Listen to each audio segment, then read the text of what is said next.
This is a classic Jewish joke. Goldstein poses a riddle to his friend Schwartz.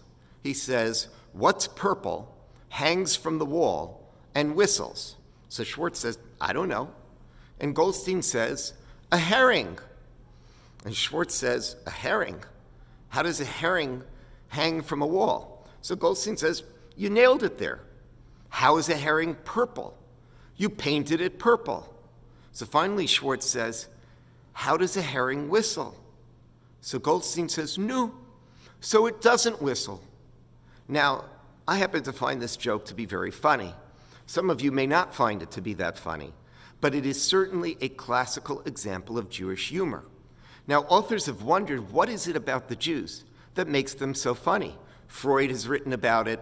There was a chief rabbi of England, Herman Adler, at the turn of the 20th century, who wrote an entire book about it. And actually, there's a whole bookcase of books, scholarly and otherwise, about Jewish humor and even particular types of Jewish humor during the Holocaust, American Jewish humor. But what is it about the Jews that makes them funny? So the theories very often link Jewish humor to the experience of exile, to the difficulties that Jews have endured over 2,000 years. And some of the types of jokes are deprecatory, which means they make fun. They make fun of the tormentors of the Jews, or the Jews sometimes make fun of their own predicament. And this is a way of almost getting back at the people that are hurting them. And then there are some jokes that really are there just to sort of relieve the pain, to give people an opportunity to laugh, that when things are difficult, at least you can sort of get that release through laughter.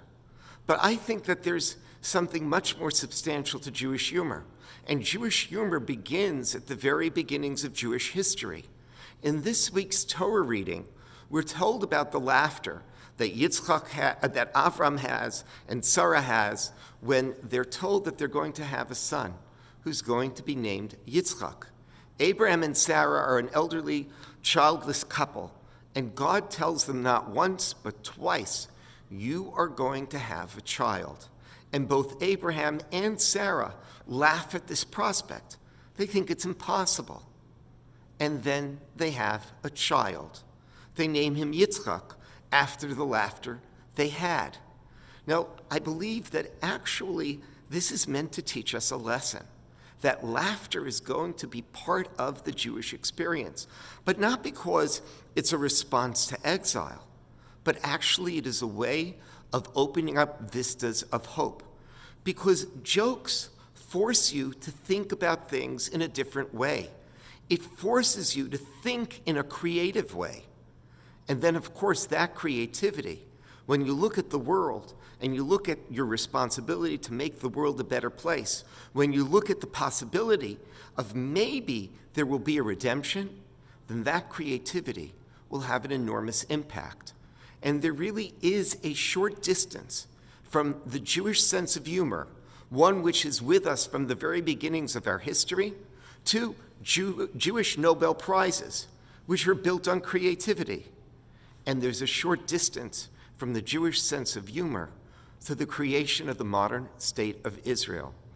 There's another old Jewish joke about the man who takes a job in the shtetl to be a watchman. Now, the watchman is meant to stand at the entrance into the village, and that if the Messiah comes, this man is supposed to run into the village and alert the entire village of the coming of the Messiah. So the village pays him a very, very low salary. So the friend of the watchman goes to him and says, "Why did you take this job? It has such a low salary." And the watchman says, "It may have a low salary, but it's definitely steady work." Jews would laugh about the coming of the Messiah, but they certainly did what they could to bring about redemption. And now we have a state of Israel, which 200 years ago was about as likely as a purple hanging from the wall whistling herring.